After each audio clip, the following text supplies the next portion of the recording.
Fountainhead Forum 15. This is Jayant Bhandari. He's currently visiting India, but he is a digital nomad, and he's going to talk about prospects for the third world and where he thinks trends are headed. How are you doing today? I'm very well, Chris. How are you? I'm doing fine.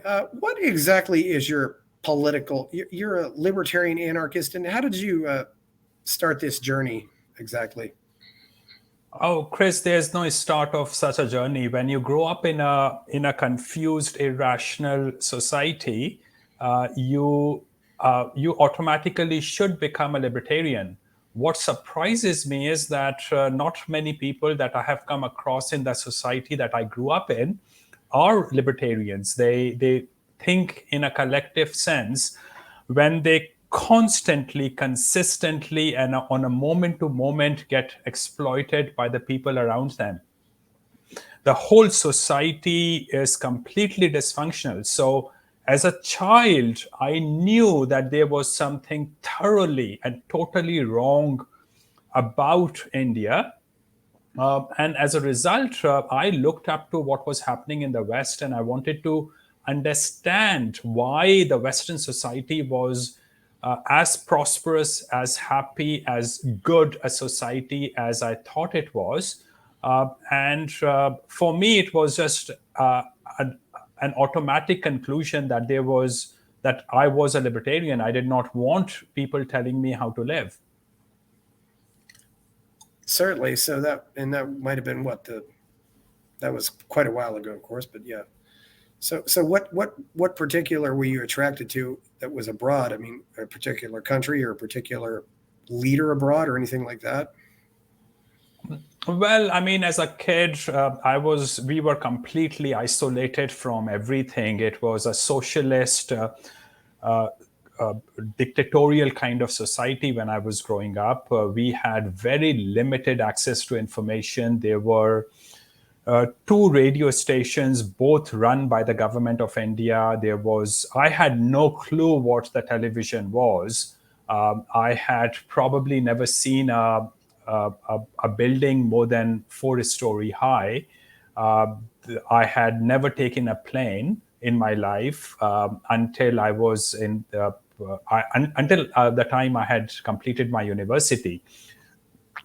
So it was a very isolated existence. I had hardly ever watched an English movie. But just the fact that we were kept away from real information did not mean that we were not informed. I think if you really crave to understand the world, you actually have access to a lot of information.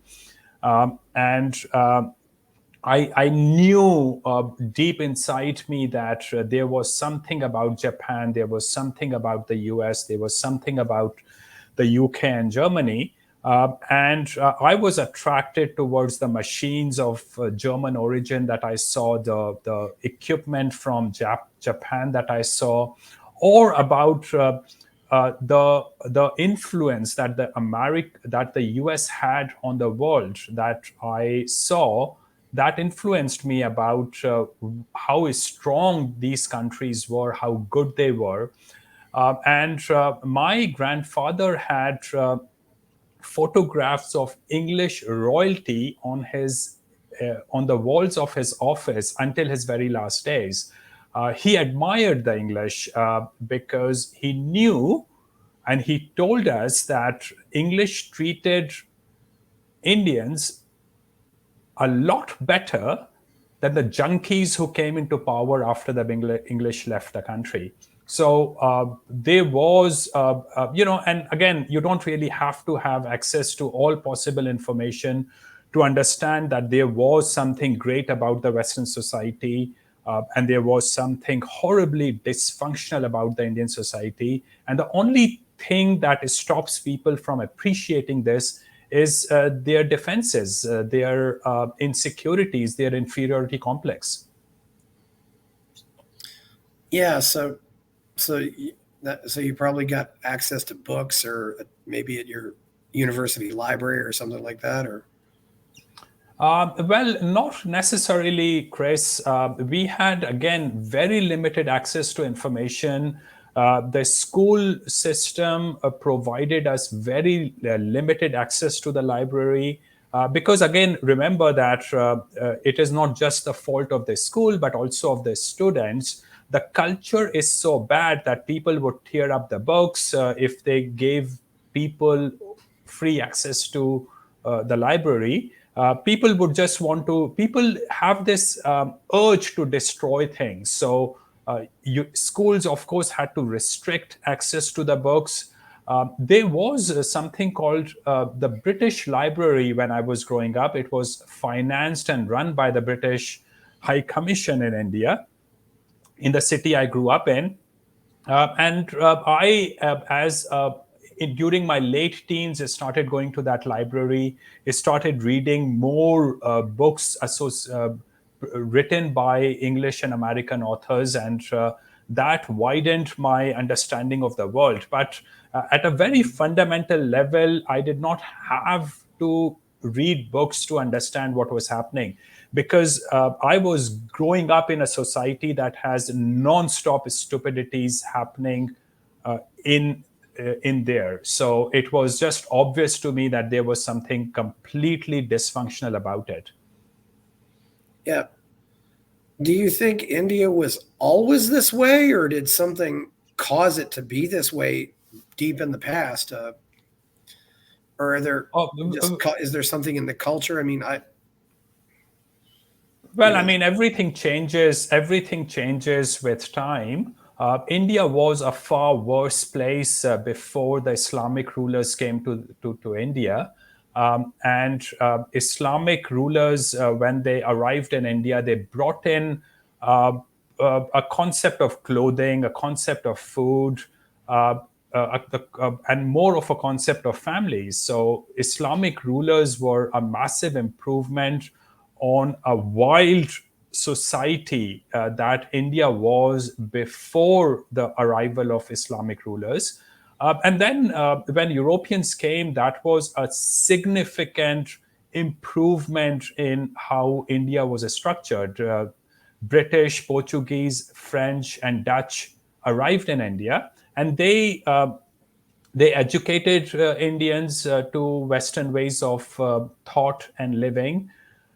They created organizational structures that brought stability in this society. So from a very wild society, they tried to create a civilization in this country. So yes, 1,000 years back, India was a far worse place, and Islamic rulers were an improvement on India, and European rulers were a significant, by a very wide margin, a significant improvement for India. And once the British left India in 1947, everything started to deteriorate. India has been deteriorating culturally, socially, and politically since the departure of the British. We now have a prime minister who was born after the British had left the country. So now we are going through a complete shift from the British past. India is becoming a completely feral country, completely dysfunctional country, completely amoral country, where the only thing that works is your instinct to acquire resources, and the tool for that is might is right. There's no law and order in this country, and there's no framework, a moral fabric based on which this society operates. Everyone does what he wants to do, as long as it acquires resources for him without personal costs.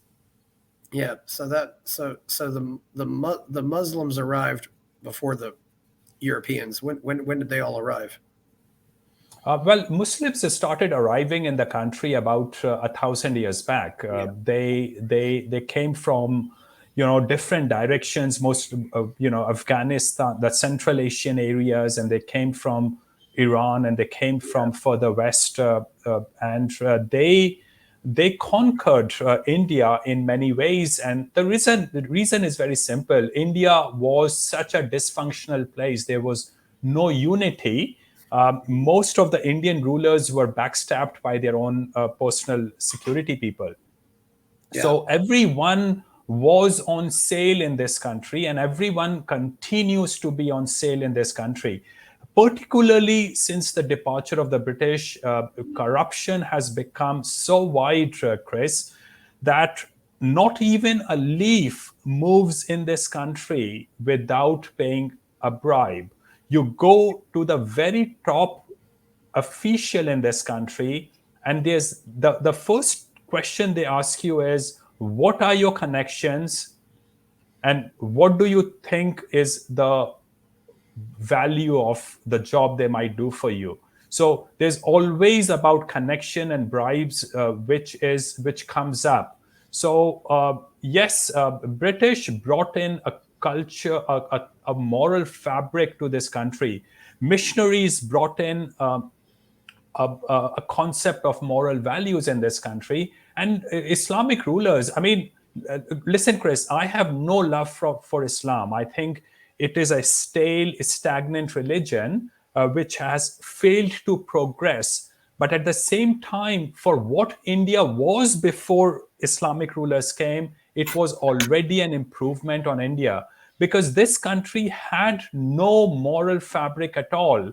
And even today, it has no moral fabric. And as I said, British tried to impose a moral fabric, missionaries tried to impose a moral fabric, and that has continued to disintegrate since the departure of the British. Yeah, and of course, you mentioned, when the Muslims arrived, that was really the golden age of Islam. I mean, when they were making a lot of great strides in science and mathematics, of course. I mean, the word algebra comes from Arabic, and the British and the Portuguese, I guess, arrived probably in the 15 or 1600s, and somehow the British ended up on top. I guess Genghis Khan never got into India, did he? Or I don't think so. I don't think he ever is. But of course, his grandchildren later occupied the country. But remember, you can blame the Mughals and the Muslim empires for conquering India, but it requires a certain kind of organizational skills, and organizational skills are required. A moral fabric and a concept of honor is required within the people before they can collectively, for good or for bad, fight a war against other people. So while in retrospect we can find all sorts of blames in the Muslim rulers or among the European rulers, the fact is that they had the passion and the organizational skills to bring the people together to fight a war with another country, when that country, India, completely failed to defend itself because there was no concept of honor. There was no concept of people standing up to defend their women and children. And unfortunately, that is why this country, India, has been a slave for the last 1,000 years. Yeah, and not to mention, too, the other countries probably had better technology and better weapons, too. Yeah. I certainly don't want to but again, why do you get technology and weapons? You get those because you have creativity, you look into the future, you're passionate about improving lives of yourself and your children. And that is what drives technology and creativity. When you are living for the moment, you don't care about your children, you don't care about tomorrow, and you don't have the concept of honor, because your concept, your guiding principle is resource acquisition. You have no concept of honor. Now, Chris, you can go to any office, government office in India today, and you will see consistently people calling government officials sir, addressing them as sir, begging in front of them, literally prostrating in front of them, bending, groveling in front of them. And that is consistently a behavior you see in this country. People do not have honor in this country. They don't fight for what they deserve. They beg for what they deserve. And they bribe for what rightfully belongs to them. And that is how low, that is how absent the concept of honor is in this country. People don't fight back. Even today, if something goes wrong and a policeman beats you up, no one will fight back. People don't oppose authorities. People don't challenge authorities. They just accept whatever comes to them. And that is how sad the situation of this society is. Do you think that's just the way everyone on earth naturally is, and some have just risen above that, or Well, yeah, absolutely. Yeah, Chris, I mean, that was the situation with most societies, actually all societies on the planet was this is a civilization is a process of civilization does not exist in nature. It's a slow evolution from where Greco-Roman philosophers started, and then what Christianity added to that, and the combination of the two forces brought to the British and the European society in general. But this is the process of civilization, when as your human instinct start exhibiting itself in creativity, thinking about tomorrow, creating a civilization, is starting to think about what is good for society rather than what is good for yourself. And this is a civilizational process which took maybe 2,500 years for Europe to bring it to where it is today. But India hasn't started that process. So it is still at least 2,500 years behind where Europe is today.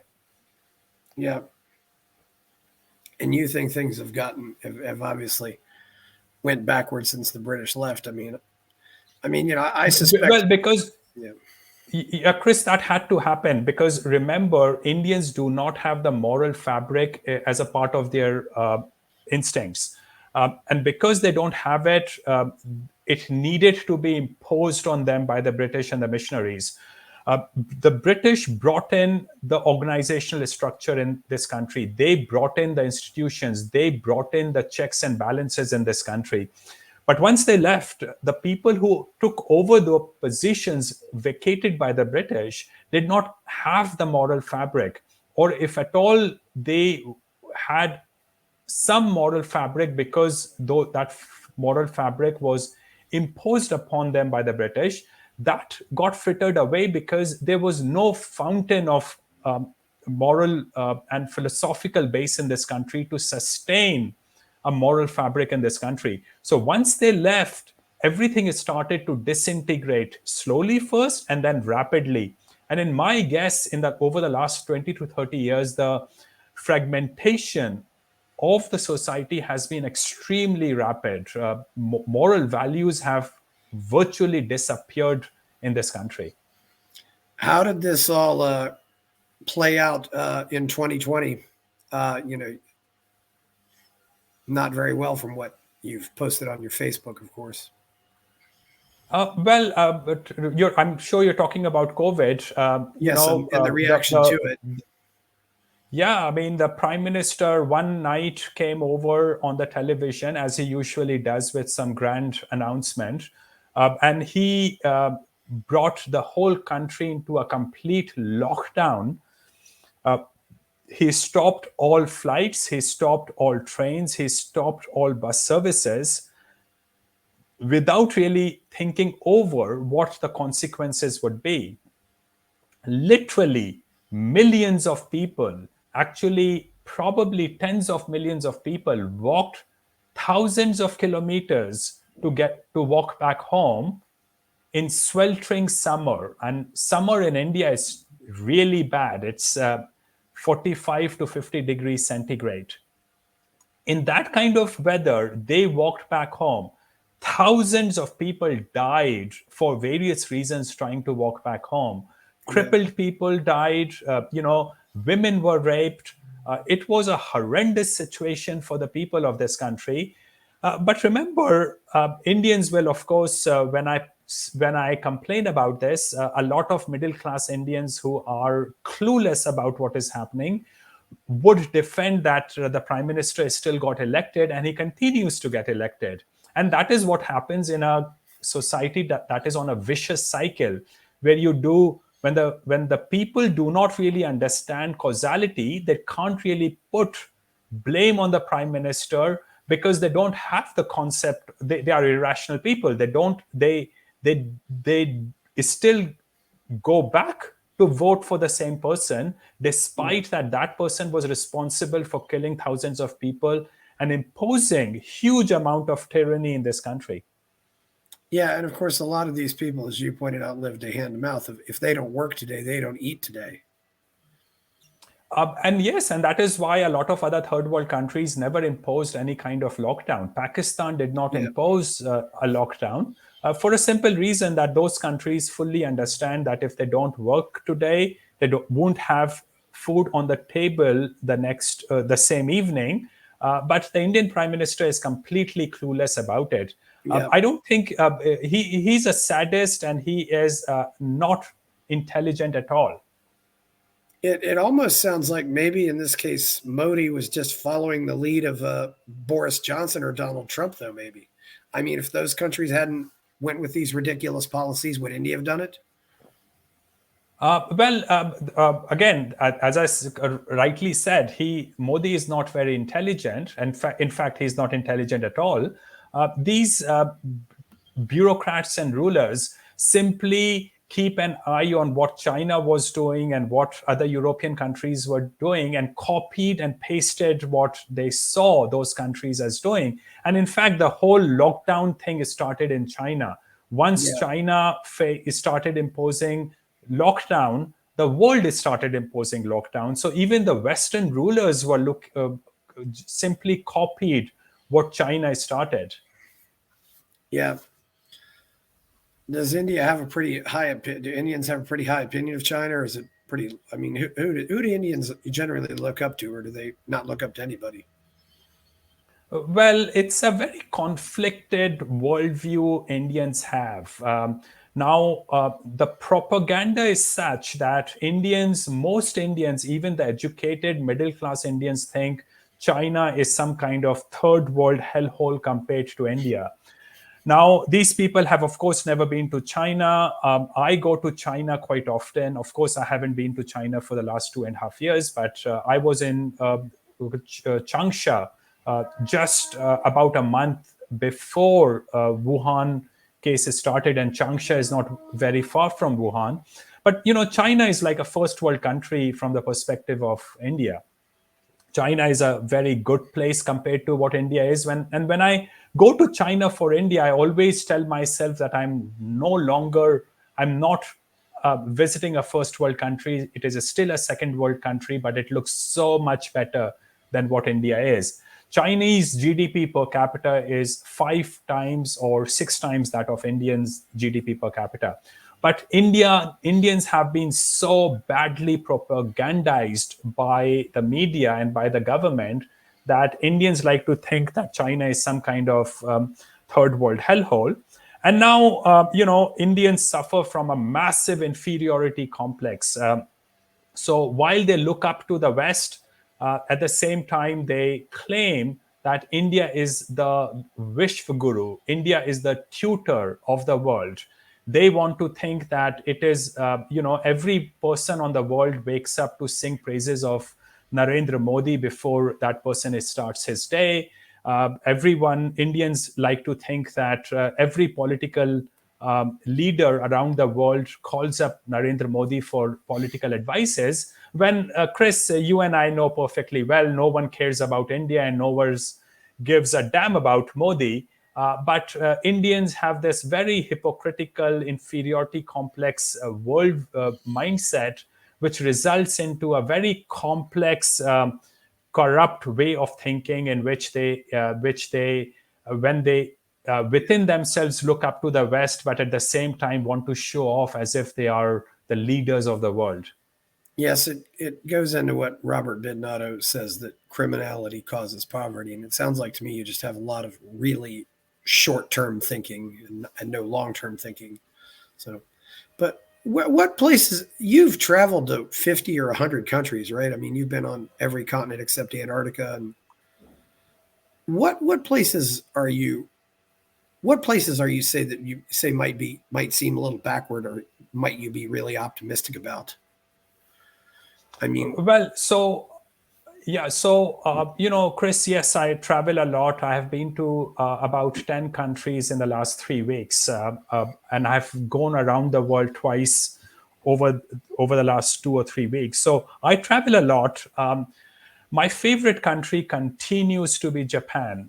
Japan is a lovely place, and that is despite all the rhetoric against Japan that you hear of in the media, the leftist media, because the leftist media wants Japan to remold itself according to the leftist liberal wishes. And Japan is refusing to change itself for them. Japan is an extraordinarily honorable society. Your word of mouth is your contract for Japanese. And that is, of course, is still true even for the Western society. But Japan copied a lot of good things from Europe, particularly Germany in the mid 19th century, what is called Meiji Restoration. They brought in European culture to Japan and made it their own, and they have preserved that European culture in Japan. And as a result, Japan, I think, is the finest example of a civilization on the planet today, not because it was all its own creation, but because they were courageous enough to bring in good values of the Western society. I think South Korea is a great place. Taiwan is a wonderful place. Singapore is a wonderful place. And what I see is a consistent improvement in China. Now, I know a lot of people find that unacceptable, but China has continued to improve over the last 15 years that I have been going there.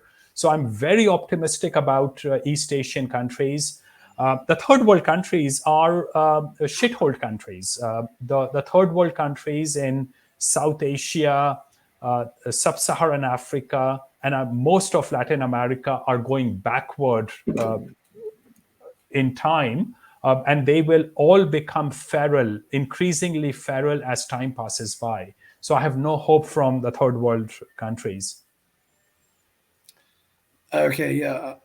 What do you think about the prospects of China becoming a freer society in the future? I mean, because it's still very, I know it's still very totalitarian there. I mean, and, Well, and this is where most people make a mistake in trying to understand China.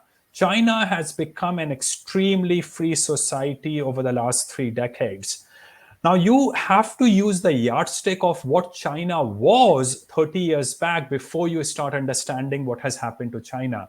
If you try to compare China with the US, China will never pass the test. China will not be the US for the next 50 to 100 years. So stop comparing China with the US. Just try to understand where China was 30 years back, what other countries were like China those days, and how much improvement China has faced in these 30 years.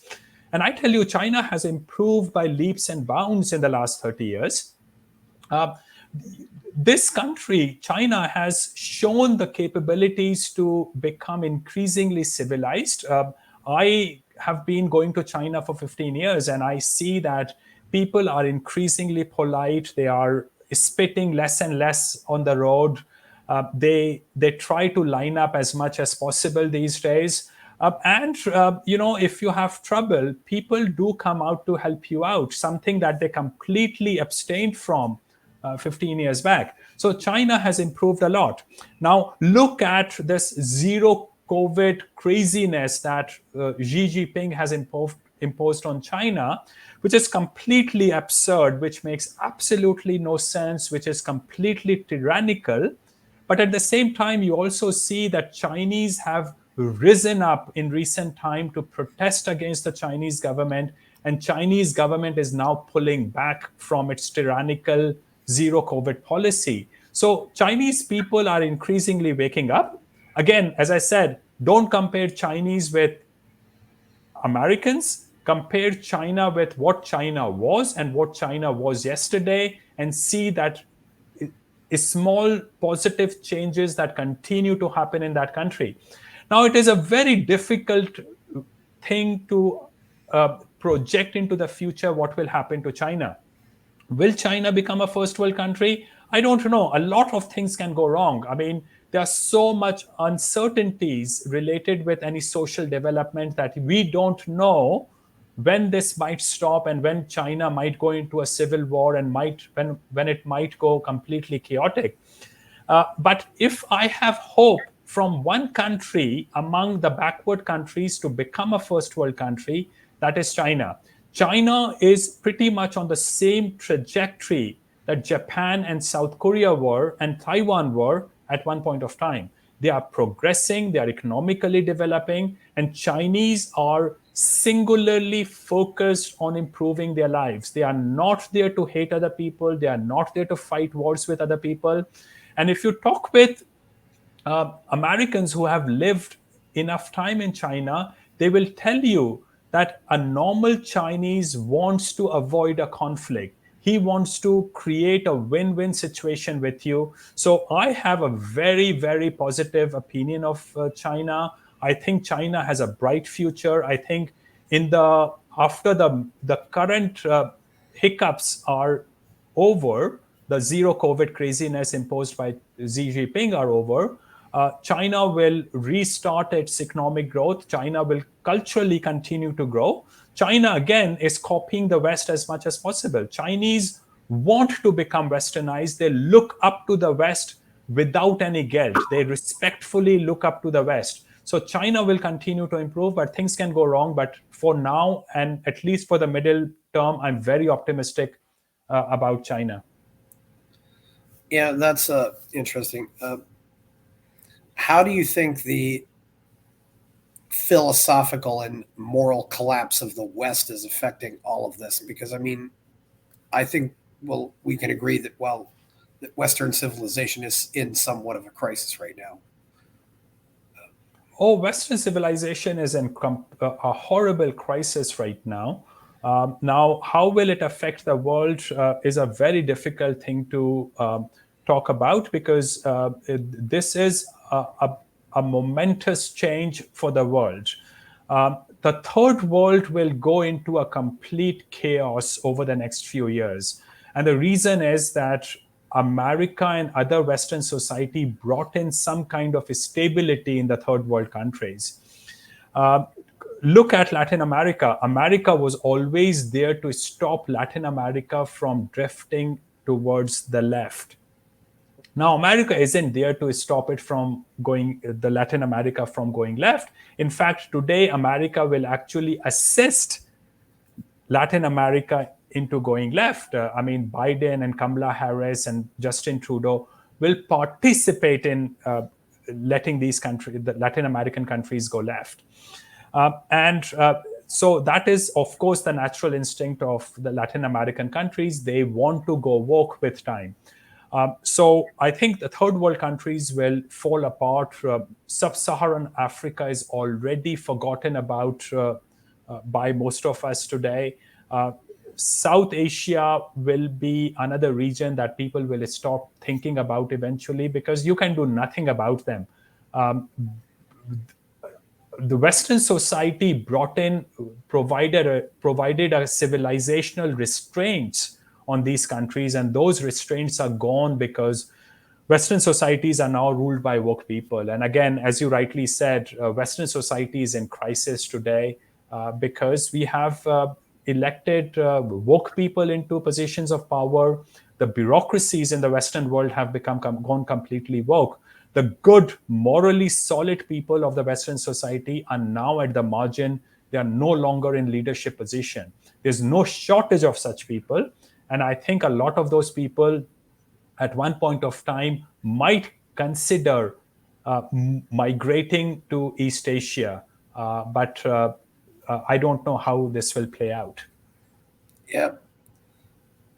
So you're not that optimistic, say, about Thailand or Vietnam or those countries, it sounds like.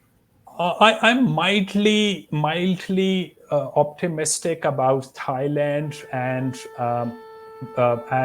Vietnam. I was in Thailand about 2 weeks back. Bangkok, parts of Bangkok are extremely good today. They sometimes look like Singapore. They have developed sections of Bangkok very nicely. Thailand is not. Thailand and Vietnam are going to continue to improve, but I don't think they have a hope of becoming China, and I don't think they have a hope of becoming first world countries. But they are the only 2 countries, and maybe Malaysia that have the hope of turning into second world countries, but don't expect them to become first world countries. And nothing to say about, say, Mongolia or some of the Central Asian countries like the Uzbekistan or Turkmenistan. Well, again, they can become low-level second world countries, but again, don't expect them to become first world countries. Chinese have the capabilities and the resources to become first world countries. Whether they become a first world country is unknown. We can't predict the future. We can't look into the future that well. But I think China is on a path to becoming a first world country, hoping that a war does not break out between China and the US, hoping that these woke people of Western society do not create problems in China. Now, remember, woke people of the Western society have been creating a lot of problems in China. They have unnecessarily created problem in Hong Kong. They want to create a Taiwan-related conflict with China for no good reason. Now, I am of an opinion that Hong Kong should be an independent country. I am of an opinion that Taiwan should be officially an independent country. But the Western society should have done those things 30 years back, not now, but China is an extremely powerful country. So woke people are creating unnecessary conflicts in Hong Kong and Taiwan for no good reason. And I hope they don't start a war with China. Yeah, I know a couple people think that coronavirus was all started just to foil the protests in Hong Kong that were happening in early 2020, but probably not. But have you, by chance, ever been to North Korea? I have been to North Korea. I spent a week in North Korea, and that was one of the best educational week that I have had in my life. In what sense? This is a true tyranny. This is a country where life of everyone is designed by the people, the ruling family. These people may have to wake up at 4 o'clock in the morning and clean the statues of the Kim family. They have to sweep the road. They have to clean the sidewalks. They have to go to the city square. The propaganda loudspeakers start operating around, I think, 4 or 4:30 in the morning. You have to go to the statues of the Kim family and basically worship those people every morning. So it's a very regimented society. But again, Chris, this is another country that has a hope of becoming a first world country. It will actually become a first world country when it gets incorporated into South Korea at some point of time, and when the Kim family is no longer controlling that country. I certainly hope so. But yeah. So yes, so certainly that sounds interesting.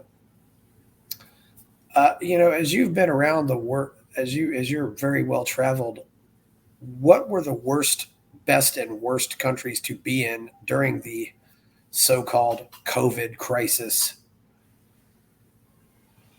The best country was, for me, clearly Mexico. Mexico never imposed restrictions on travelers. You were free to enter and exit Mexico. Initially, you had to fill up a form, but that was about it when you arrived in Mexico. and as a reason, I spent a lot of my time in Mexico. Um, it's hard to know which countries were specifically bad countries. I mean, China was extremely good in the initial days. For the first 2 years, the lockdown in China was limited to very small areas. China never really locked down the whole country. Japan never locked down anything. They had no lockdown, and in fact, the government of Japan came out again and again telling airline operators and restaurant people um, not to be biased against people who were unvaccinated. Japan did say that they were applying emergency measures at certain points of time, but the emergency measures, which sound extreme to us, were always meant that the pubs had to open by 10 o'clock instead of 12 o'clock, had to close by 10 o'clock in the night instead of 12 o'clock in the night. And they had capacity restrictions on those pubs, but they never really shut down the society. Yeah. What do you like in Mexico? What places do you like in Mexico? I have kept my traveling restricted to limited places in Mexico. You have to be very aware of what is safe in Mexico and what is not safe in Mexico. I have spent several months every year over the last several years in Mexico. Roma part of Mexico City is very nice. The food is great. You can have a very good Western kind of lifestyle in that area. I quite like San Miguel de Allende. I also spent a lot of time in Puerto Vallarta and Los Cabos, and in the Tulum area. They are perfectly fine, but I prefer Mexico City. Yeah, lots of people like San Miguel de Allende, but yeah, I'm just wondering, are there any other cities that you really, really love? I mean, or small locations. I mean, Well, I mean, London. London continues to be my favorite city. It's such a beautiful and lovely city, and it's such a huge city which constantly offers you. It makes me. It triggers my creativity and imagination because they have created such a beautiful city. I also like virtually everywhere I go in Japan. Just because, not necessarily because of the architecture, but just because of how the people behave in Japan. I think in terms of convenience, Singapore and Hong Kong are wonderful cities. Everything works in those countries. Everything is easy in those places. I enjoy living in North America. North America continues to be a favorite part of the world for me, because of the kind of people that exist in North America, particularly in the Midwest in the U.S. Very liberty-minded, very freedom-oriented people, very unique people, the kind of people you don't see anywhere on the planet. Now, I love Japanese people, but they are not the kind of people who have this extreme creativity and this extreme instinct for individuality and liberty that people in the Midwest in the U.S. have. Yeah, that's certainly good to know. Are there what places are at the bottom of your list? Oh, there are so many places. I spend a lot of my time traveling in the third world. I think one of the worst places I have been to, of course, is India. India is truly among the worst places on the planet. It has among the highest poverty in the world. It has among the highest malnutritioned people. It has among the most tyranny in the world.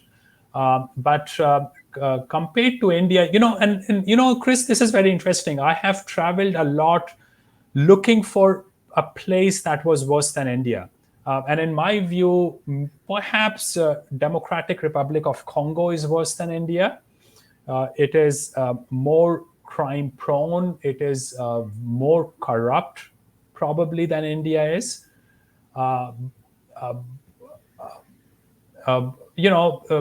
Sub-Saharan Africa is not a very pleasant place. I was recently in Chile, and Chile used to be a decent country. Those people have almost burnt the country down now.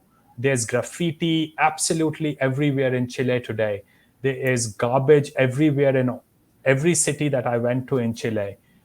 So again, these people in the third world have this natural instinct to destroy civilizational constraints that were imposed by European rulers, and those constraints are going away. Now, this is interesting because, with regard to Chile, because, most of South America was colonized by Spain. So, I'd like to say they're all children of the Roman Empire. So what do you think happened to Chile? You say they've gone backward. Is it because of socialism or what? Well, I think when you remove civilizational restraints, society becomes feral. Now, there has to be a moral fabric in every society. Europeans imposed a moral fabric. Now, you can go to all the stories of conquistadors and talk about how tyrannical those people were, how brutal those people were. But Native Americans were no better. They were far more brutal than European occupiers were. So European occupation of Americas was a massive, massive improvement on Americas. Native Americans would still be living in caves and eating brains of each other if Europeans had never arrived. So Europeans brought in the concept of civilization in Latin America, and you can see in how the cities and villages in Latin America are structured. They were all designed by Spanish and Portuguese rulers. Now, as time has passed by and as the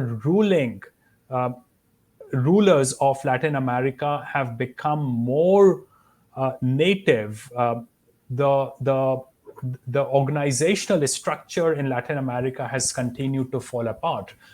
Also, as organizational structure, the institutions have started to fall apart. The Europeans who had become citizens of Latin America, the best ones are starting to leave Latin America. They are moving to Portugal, Spain, Miami, Houston.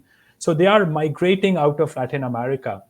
And that is leaving this vacuum in Latin America, which is leading to what I call feralism coming back into Latin America. And nothing is going to stop it, because America used to either impose better rulers on Latin America or impose better social fabric on Latin America. And that is no longer what America is doing.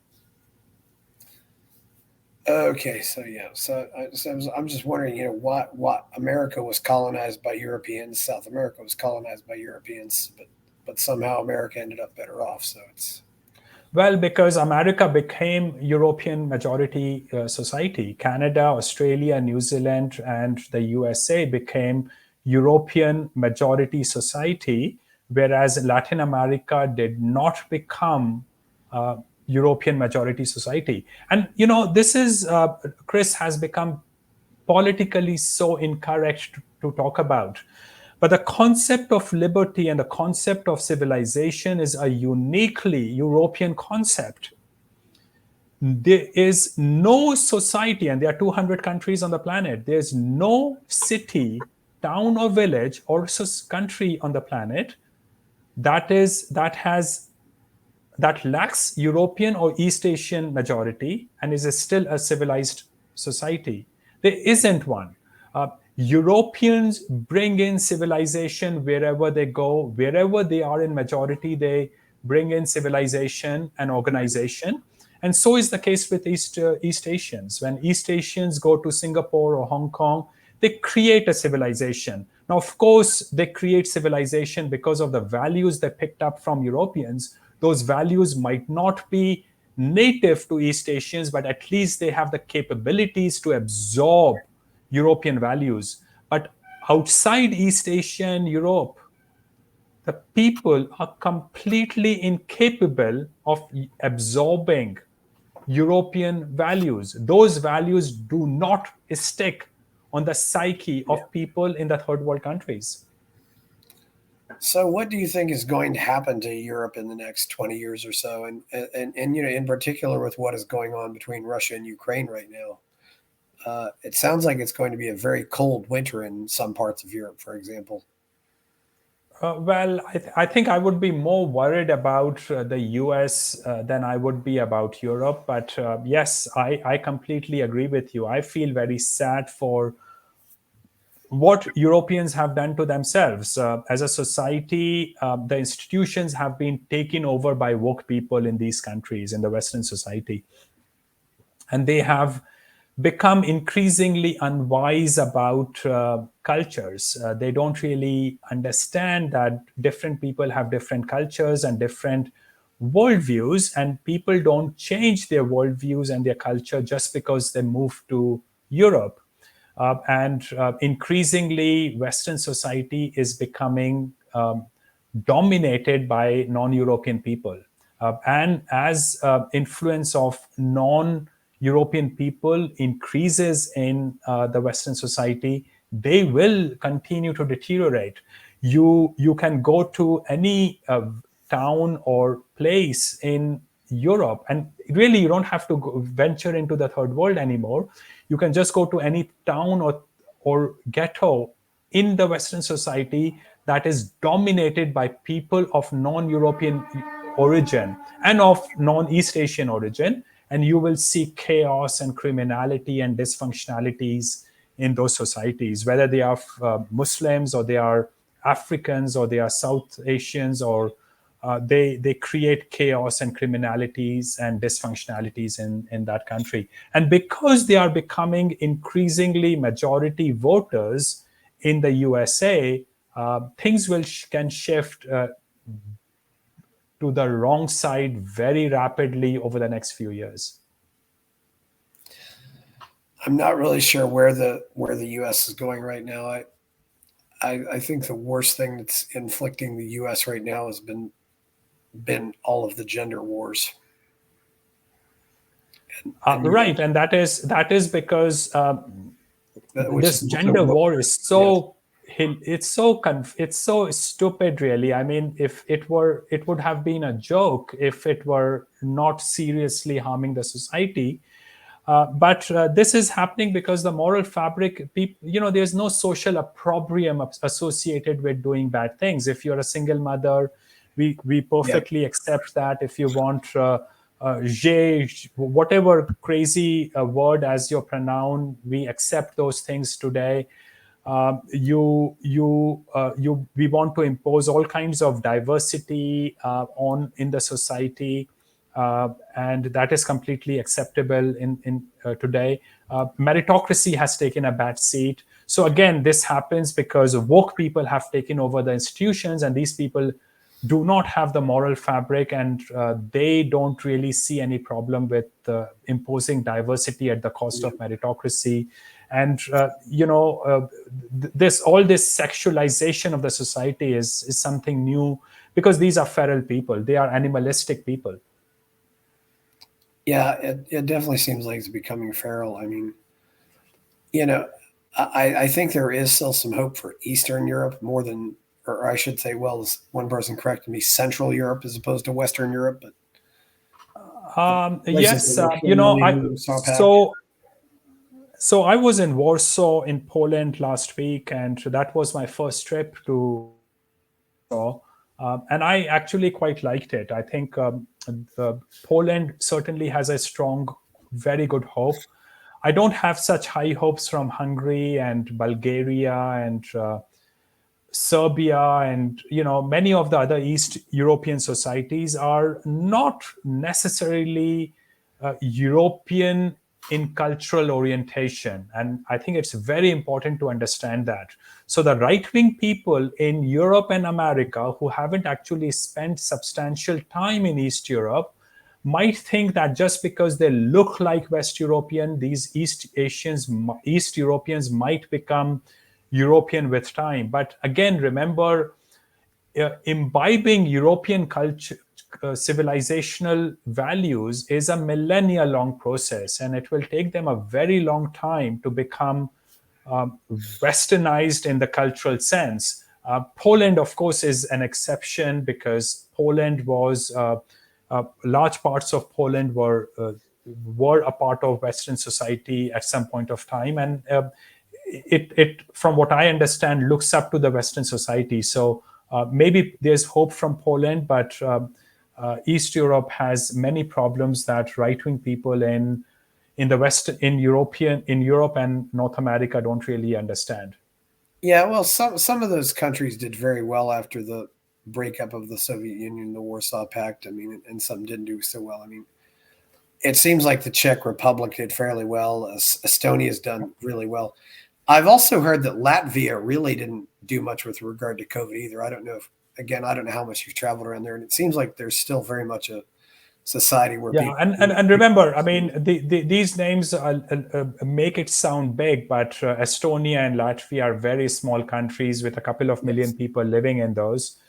So yes, they are very westernized and they look up to the Western society. But as a proportion of East European population, there's a very small proportion that has orientation towards Western values. Again, I think East Europe, most of East Europe, Thailand, Vietnam, Malaysia have a hope of becoming second world countries or good second world countries, but do not expect them to take over leadership that Europe and North America has had.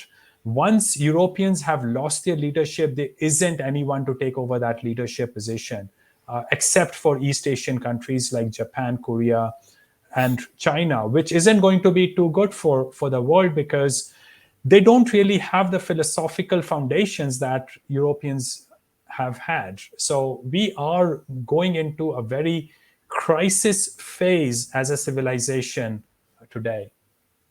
Yeah. Yeah, that brings me. We haven't really covered, Turkey or Saudi Arabia or the Middle East or Israel. Do you think there's any positive signs there? Or Well, I mean, so Turkey is a very nice country. I quite enjoy spending my time in Turkey. It's a friendly place. It is really midway between Asia, Middle East, and Europe. You can meet some extremely competent, value-driven people in that country. Now, Islamization of Turkey has certainly happened over the last couple of decades, but I'm not sure if this has happened as a rebellion against imposition of wokeness in that country. Because, remember that you have to keep in mind that Western media and Western governments are not representatives of Western civilization. They are the woke elements, they are the bread and circuses elements in the Western society. And they have tried to impose wokeness on other societies, thinking that wokeness is a kind of freedom or a kind of liberation. No, that is a falling away of civilizational constraints. So, some of the blowback from Muslim societies have happened against wokeness being imposed on them. From that perspective, I think Turkey has done the right thing, which is to stop Western media and Western governments from imposing their, gender craziness on their societies, for example. And that is what Saudi Arabia and Qatar are doing as well. Middle East will again once the profitability from oil goes away, Middle East will become a mediocre part of the world. But it will be still a much better part of the world than, let's say, South Asia, India, Pakistan would be, or Sub-Saharan Africa would be. Because the thing with, again, Chris, is that Western people look at everything from the perspective of Western society. When you do so, everything looks bad, quite rightly. But Islam by itself is an improvement on what Sub-Saharan Africa or what India or what Pakistan are. So I think a strong Islam is probably not all that bad as people think it is. And the test of that statement is in the case, what happens if you remove Islam from the Middle East? Again, Chris, I want to make sure, again, I have no love for Islam. I think a lot of those, they have got most of their values wrong. It's a stagnant religion. It's not a creative religion, but at the same time, I always like to think what would happen if you remove Islam from their societies. And what I see in the Middle East, and I go to the Middle East quite often, I see that wokeness is becoming increasing influence on the Middle Eastern society, and that will not end up well for the Middle East. Yeah, what do you make of what's been going on in Iran lately? And I hear they just removed the morality replacer. Again, I'm very ambivalent about it. I think this. Let's look at it this way. Virtually every ex-Muslim I know is a woke person. And I consider wokeness to be the worst religion possible, because it's a feral religion, it's a amoral religion, and wokeness has no values. And they will take us to a complete disintegration of civilization. Now, what is happening in Iran, and I think imposition of hijab is an ugly policy, but who is leading and why is that fight against hijab is happening in Iran?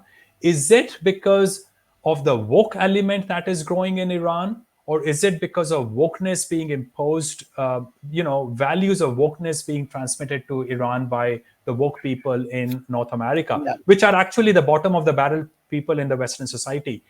Now, if that is what's happening, it will not end up well. Remember, the removal of Shah happened in Iran for similar reasons. These were similar kind of people who wanted to remove Shah. And what did they end up with? They ended up with Khomeini. And now, if they remove Khomeini, are they going to improve the situation or they will worsen the situation? My guess is that when you try to bring such abrupt institutional change, you worsen the situation, not improve it. Now, for you sitting in the US and me sitting in Canada might think that, hey, removal of hijab is all good, but these will have secondary consequences which can actually disintegrate that society and make it worse. So I always want to see whether removal of Saddam Hussein would improve Iraq or make it worse. And as you can see, Iraq today is a more fundamentalist place than it was when Saddam Hussein was running it. And it's a more chaotic place. Libya is a worse place today after Gaddafi went away. So I always want to see if one removal of one criminal is going to lead to an improvement or worsening of the situation. Yeah, that's always a tough call. I mean, I agree. I've heard very nice things about Oman. Have you ever been there? Yes, I have been to Oman. It's a great place, and that's why I think a lot of people in the Western society have this broad-brushed negative opinion about the Middle East. they watch on their television, let's say, what happens in Afghanistan or parts of Yemen, or what happens in Syria. But the Middle East is actually, a lot of Middle Eastern places are extremely good. Oman is one of them. I see a civilization, and that's why I keep saying that, despite that I have no love for Islam, it still brings in the concept of civilization, although with perhaps a lot of wrong values, but it still brings in a lot of civilizational values.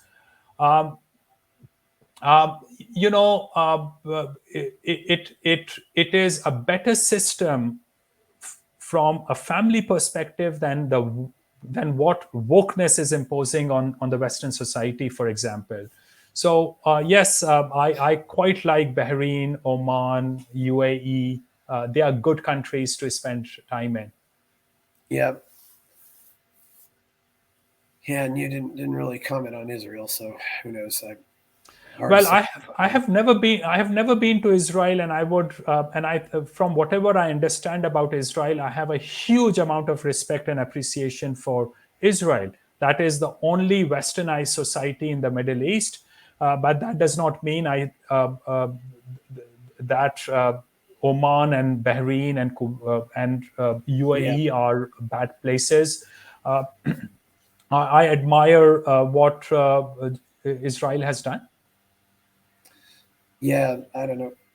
What do you think is going to happen with Russia over the next 10? I mean, and the war in general with Ukraine? Yeah, this is anyone's guess, with European countries participating in the war on the side of Ukraine. We don't know what the end result of this conflict would be. But remember, Russia is rapidly losing its eastern half to Chinese. They no longer have the capabilities to manage those borders and their control over those areas. Chinese are moving in. So Russian population is falling, and so I think Russia has a problem anyway. Ukraine is no saint. Today in the media, Ukraine is shown as some kind of saintly society. Hey, Ukraine is one of the most corrupt places on the planet. It is. It has 1/3 the GDP per capita that of Russia. It has GDP per capita similar to some of the third world countries. Right? Ukraine is a third world country. It's uh, uh, uh, uh, so. I don't have much hope from Ukraine either, and I think there's a lot of very Nazi kind of movements in Ukraine. So, I would have refrained from participating in this war because I don't see either of the two sides as good sides. But Europeans, in all their naivety, wanted to incorporate Ukraine into NATO and European Union, which is mind-bogglingly stupid. You don't want to do that because you cannot change the culture of a place overnight. Again, remember, just because those are blonde people and European looking people does not mean that they can be absorbed into the Western society easily. It will take you a millennia before you can absorb them, and you might destroy yourself in the process. That certainly is the truth. I've not been to Ukraine or Russia. I assumed you might have been to both of them. But yeah, there's a lot of things going on there. It's I don't know if you want to. I know it seems as though there's been protests in Europe over high energy prices and because of this embargo. I don't know how that might play out. Well, I have spent a lot of time in Europe over the last 2 months. I haven't seen much of protests happening. Okay. I haven't seen any protest happening in Europe. In fact, European young kids are certainly protesting against oil. And I don't know what will happen to them if oil goes out of usage in Europe. I mean, these youngsters have no clue how to how to provide heat in their homes if there's no oil. I think that they are clueless people, really stupid. Yeah, there's a lot. Yeah, yeah. So, and you don't really have any optimism about any place in Africa, not Kenya, not Tanzania, not Botswana. I mean, you think it's all. Yeah, they are, they will revert, every single Yeah, of them will revert back to the status they were in before Europeans came.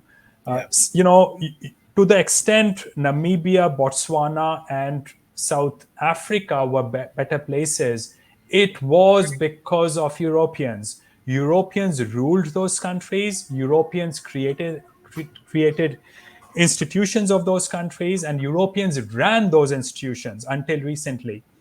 As they have left those institutions, these countries have fallen apart.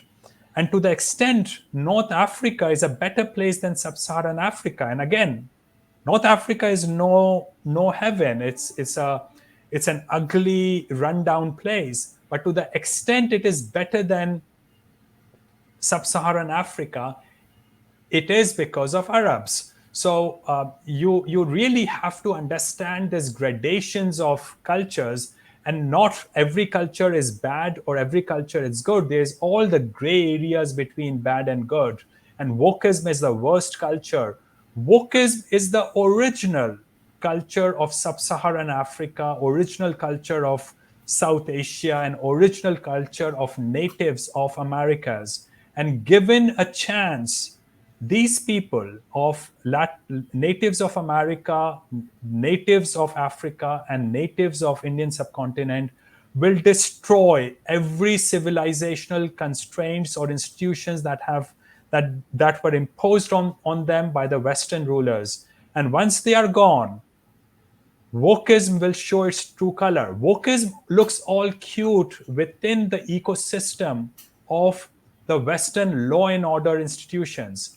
But when wokeism runs the institutions, and wokeism is as termite eats away the spine of the institutions, it will be might and right. Might is right, the only governing principle left in these societies. So I am extremely negative about Sub-Saharan Africa, and I've traveled in Sub-Saharan Africa by myself. I think it will go down very quickly.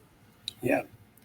Do you think that's part of what? Do you think Putin is really fighting a war on the wokeism of the West during all this? Do you think that's what's motivating him, or is that maybe one Well, motivation? he is certainly fighting a war against wokeism. I'm not sure if he's fighting that war for the right reason or for the wrong reason. East Europeans are fighting a war against wokeism, but I don't know if it's for the right reason or for the wrong reason. East Europeans don't like immigrants. I don't know if it's for the right reason or for the wrong reason, but they are doing the right thing. Wokeism has to be resisted because wokeism is animalism, wokeism is feralism, wokeism is no civilizational constraints, and it will be and hedonism given a free rein ends up in savagery and barbarism, and that is what will happen with woke people. Now, Putin, I don't understand his mind. I don't understand the kind of depraved training he got under KGB. So I don't think he has the right moral fabric, but at least when it comes to wokeism, he's doing the right thing, and I'm on his side. Yeah. Oh, we didn't really mention Pakistan or Bangladesh either. So, because you've often said that Pakistan is worse than India, but at least in some cases, as far as Well, it's good. yeah. So remember that so we will know over the next few decades whether Pakistan is a better country or India is a better country. There are different factors working in these two societies. Pakistan was a richer country until the 1980s. The reason Pakistan took a nosedive from 1980s onwards was because constitutionally it was converted into an Islamic republic. Also, because of a larger requirement for armed forces in Pakistan, army has a massive control over Pakistan. And these two factors have been very negative for Pakistan since the mid 1980s. Also, remember that Pakistan was the last area that Europeans occupied when they were colonizing the Indian subcontinent.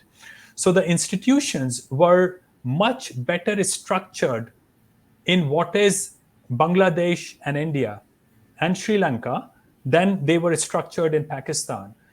The West European culture was infused far less in what is Pakistan today, again for the same reason, because Europeans arrived much later in Pakistan.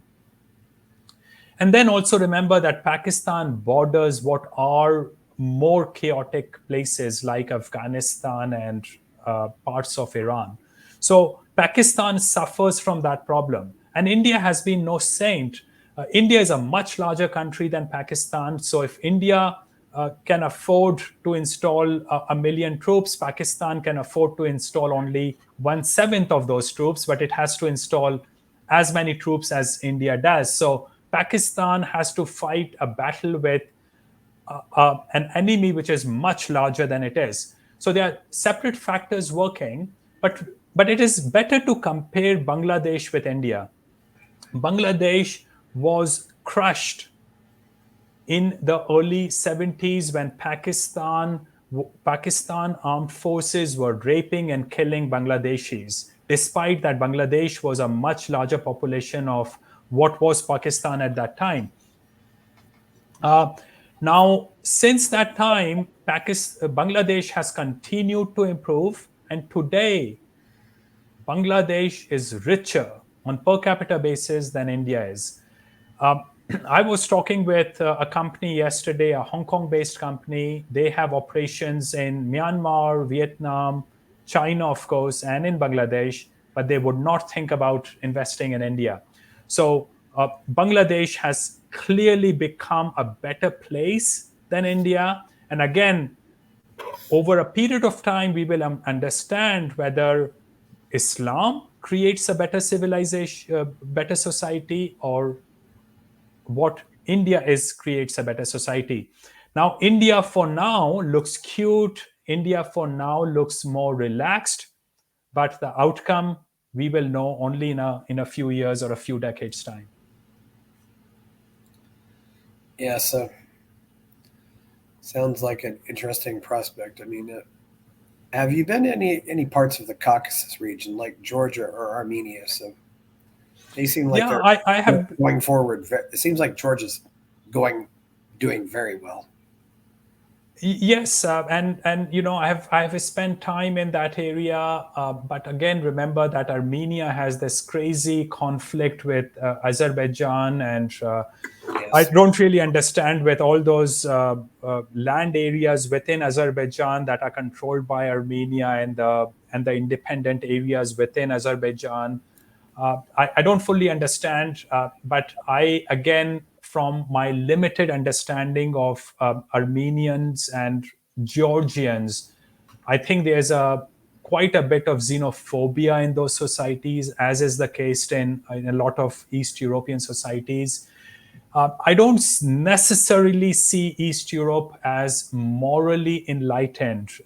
And the problem is that because they have become prosperous and because they look a lot like West Europeans, to our eyes, to our senses, they might be on the right path and they might look westernized, but I don't think it will be easy for them to grasp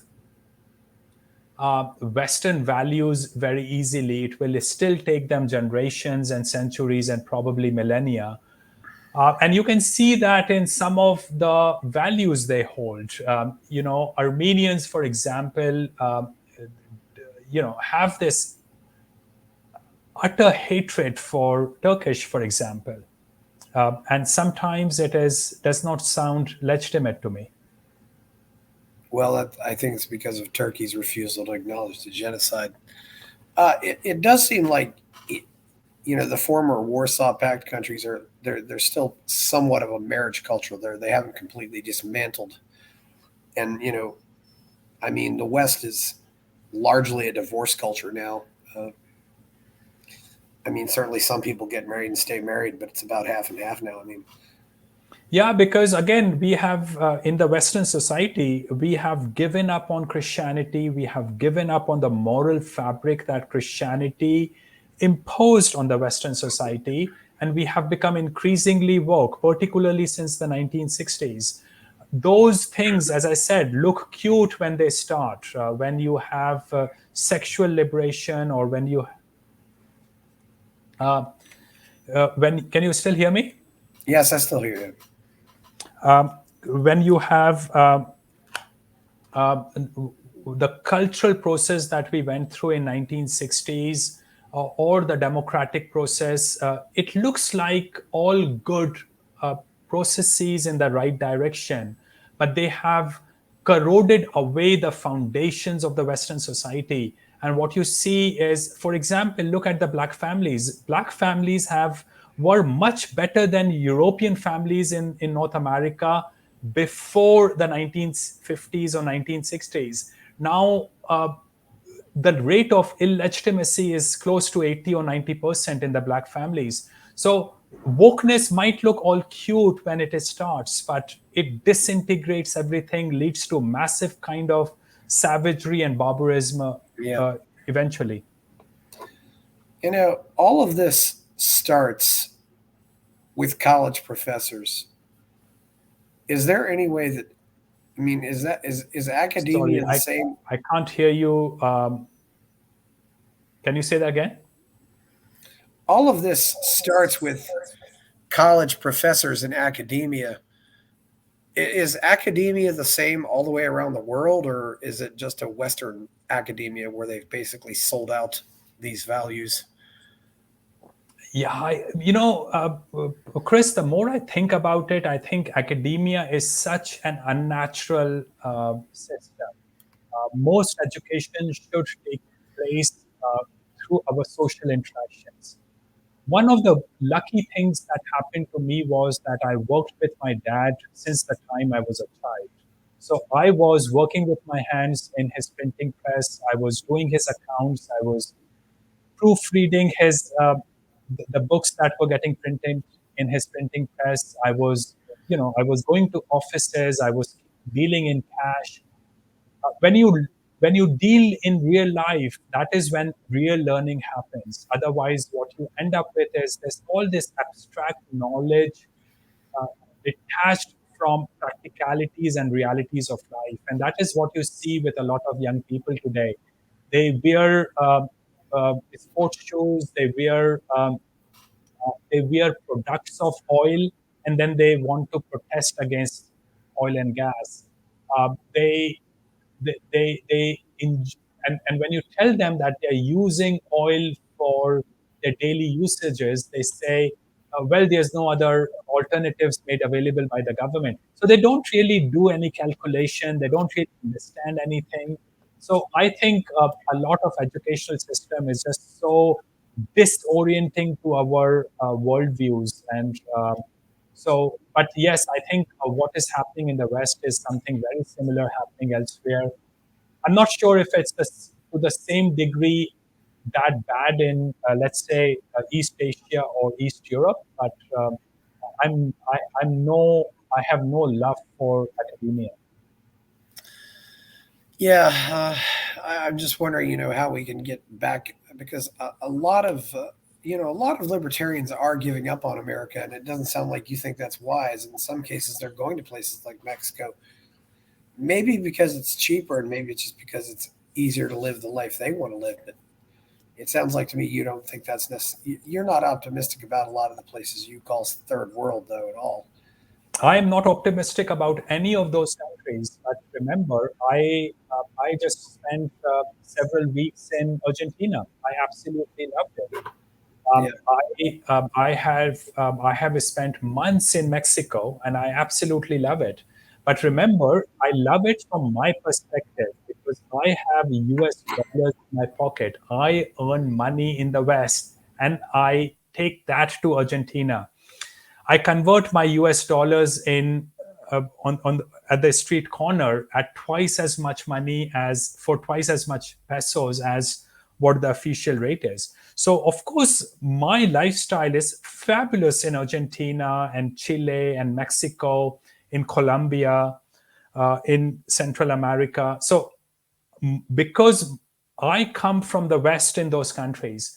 But are those countries good for the people of those countries is another question altogether. And I don't think that is the case. Um, uh, would I encourage a young person to move to Mexico? No, because you have to make your wealth in the Western countries before you go to Mexico to benefit from what Mexico is. And in fact, if you have to do that, I suggest that they go to Uruguay or Argentina instead of Mexico, because Mexico has become very expensive and Mexico is far more dangerous than Uruguay and Argentina is. But as such, those are not the countries where I would want to become an inherent part of or see my future in. Yeah. Does it seem like the former English colonies are doing better than the former colonies of other countries? Oh, absolutely. I think the British created better institutions, and because those institutions were class-based, those institutions were uh, very meritocratic. They were much better at running societies, and they were better at creating institutions compared to, let's say, French or Italians or Portuguese or Spanish. Uh, Yeah. but in general, European colonization of the world, of the third world, was a blessing for the third world. British by far were the best in how they ran those countries. Yeah. So, what do you think is the prospect for the USA right now? Well, I love my time in the US, Chris. I absolutely love that country, and I think some of the Americans you come across are truly by far the best people on the planet. They are spiritual people. They fight for their liberty.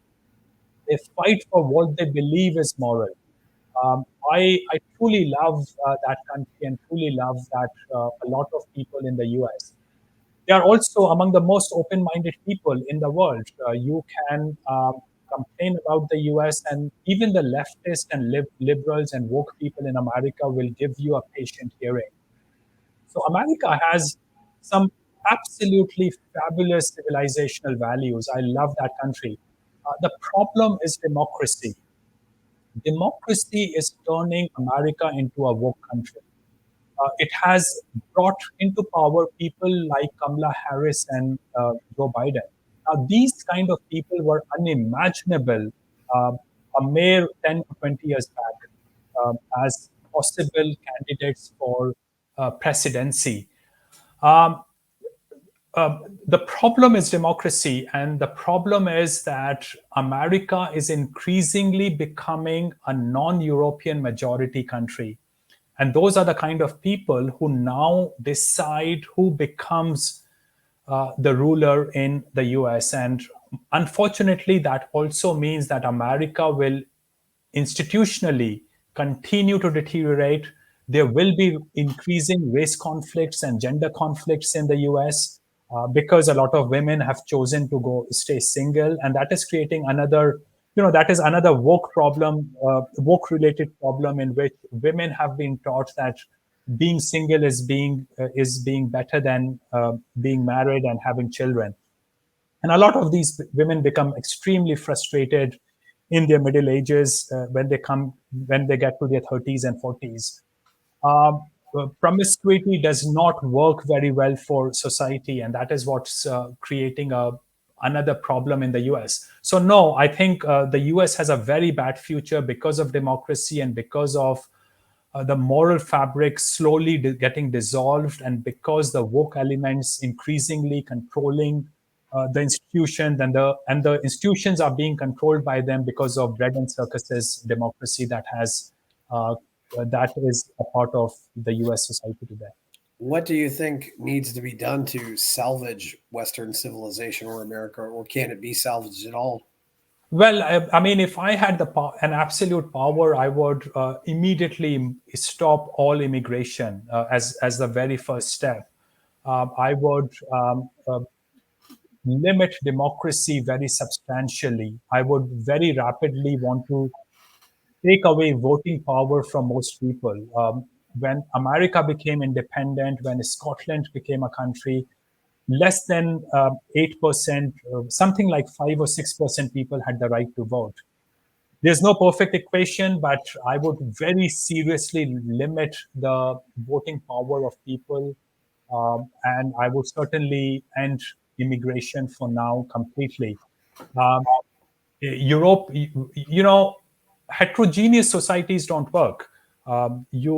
East Asian societies are honorable and good, and they don't whine because they are homogeneous societies. If you're homogeneous, who can you blame for your bad situation? So there are factors you can control very quickly.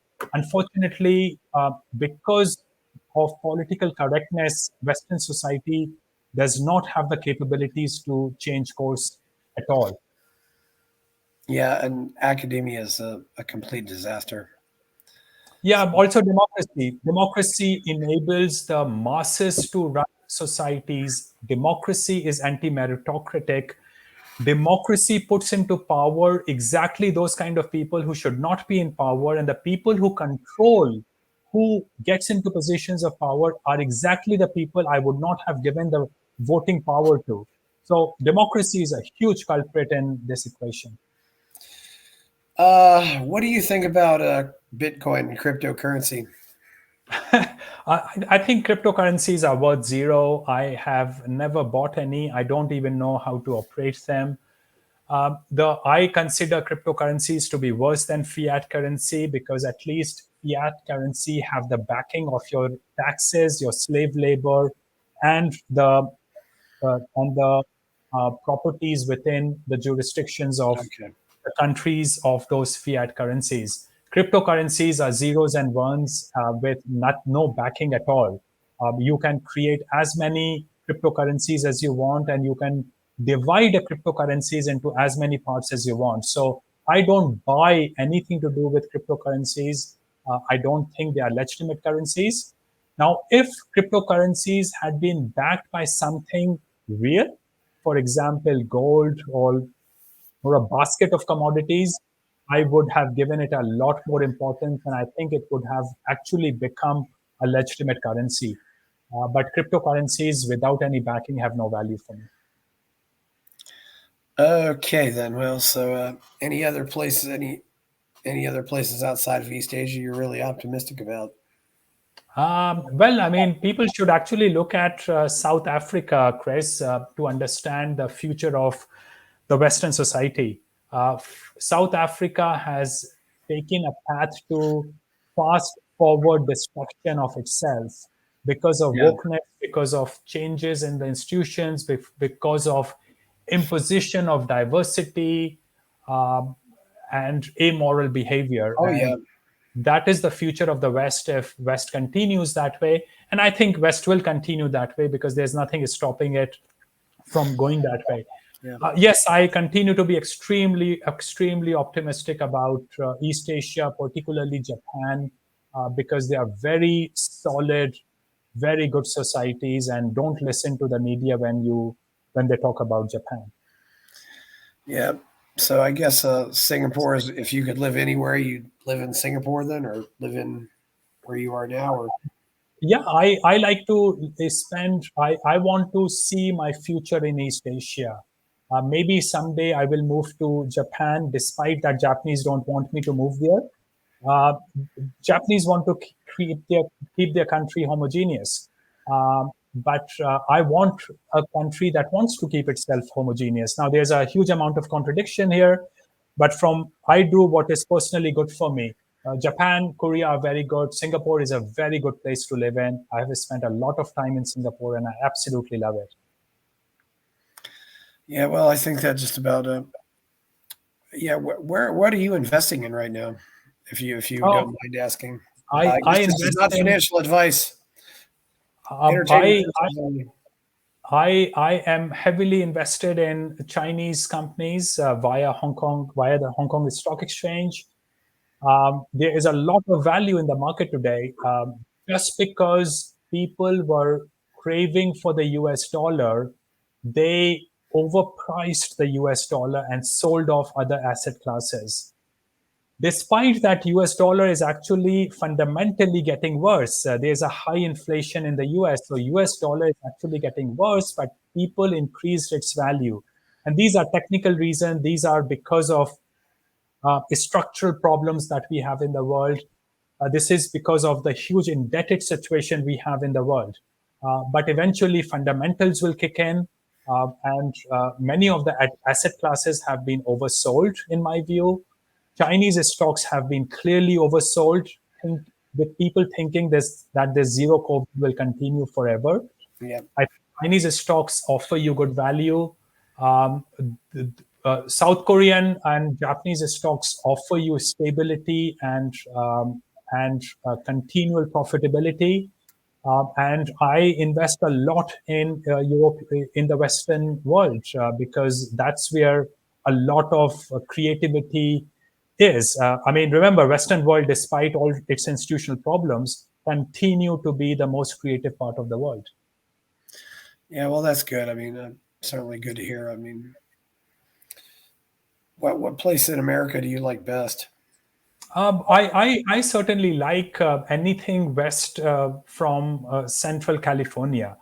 I spent a lot of time in the Bay Area, and I dislike the wokeness that is inherent to Oh the yeah, Bay.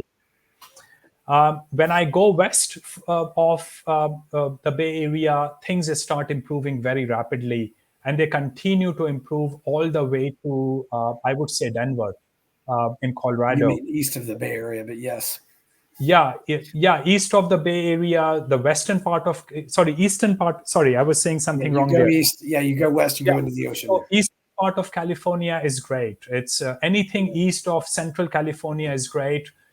And you go through Nevada, Utah, Colorado, go north to Wyoming, Idaho. They are great places. Yeah, Southern, eastern part of Oregon, Alberta is very good in many parts. So that this Midwest part of North America is perhaps the best part of the world. Unfortunately, they are not a separate country. yeah. What is some of the best scenery you've seen or out there? Some of the best foods you've had? I mean, of all these places, I mean, like mountains or oceans or lakes or just really good food. Well, the view is, I think I quite enjoy the view in the British Columbia and northern part of Alberta. Yukon is beautiful. Alaska is an absolutely beautiful place. Um, Idaho, Wyoming, they're beautiful places. And people have kept those places very good. And that is irrespective of their political philosophy. Yeah, It's actually very easy to, I have not much against liberal people, the leftist people. Leftist people have, I think, lack sophistication in their thinking, but they can be very well meaning, and they want to do good in many ways, and I am all for it. My problem is with the woke people, which is actually a significant, which is, and I don't call woke people leftist. I think woke people are feral people. They have no values at all. And, you know, remember, Chris, this is a problem we now have when we call woke people leftist. The gender uh, crazy people, or these people who protest, or these people who create problems in the society, the people who want their pronouns given to them, demanded by them. These kind of people would be culled by communists. Nazis didn't like such people, and communists didn't oh like yeah, them. Oh yeah. So the woke people are not leftist people. They are feral people. And it is very important to understand the distinction. Communism created at least a first order civilization, a Yeah. first order society. Yeah. Feral people will destroy everything. They will convert Western Europe and North America into Indian and Sub-Saharan Africa. And India and Sub-Saharan Africa are feral places. They're savage, where there's might is right is the only ruling principle, and that is where woke people will take the West. Well, okay, I think we're about wrapped up here. Not much else to say. You have an event called the Capitalism and Morality Summit that's in Vancouver every year. It's a one-day event, so that's might interesting. Well, it's a fabulous one-day Yeah, seminar that I have been running in Vancouver downtown for the last 13 years now. yeah, The next one is in sometime in September 2023. Uh, People like Dr. Amy Wax, Dr. Walter Block, yeah, Rick Rule, Doug Casey are regular speakers. Adrian Day is a regular speaker. Jeff Deist of the Mises Institute is a yeah, regular speaker. And it's a good conference because we talk about things without uninhibited by political correctness. yeah, And I want to emphasize the importance of Western civilization, because Western civilization has been the only civilization. And despite that, I praise East Asia today. It is only to the extent that they have copied and preserved the values of the Western civilization. Once yeah, Western civilization is gone, we have nothing left. We are back to the animal kingdom. yeah. It seems like you have a good event. I just don't know if I want to go just for a single day. But anyway, yeah. Okay. Well, it's been great talking to you. Is there anything else you want to mention on it here? Well, I mean, we have talked a lot, Chris. I have a website called jayantbhandari.com where uh, Yes. put my writing work and spoken work there. Okay. Well, thank you. It's been great having you on here. So have a good day then. Bye bye. Thank you very much for the opportunity, Chris. Bye bye.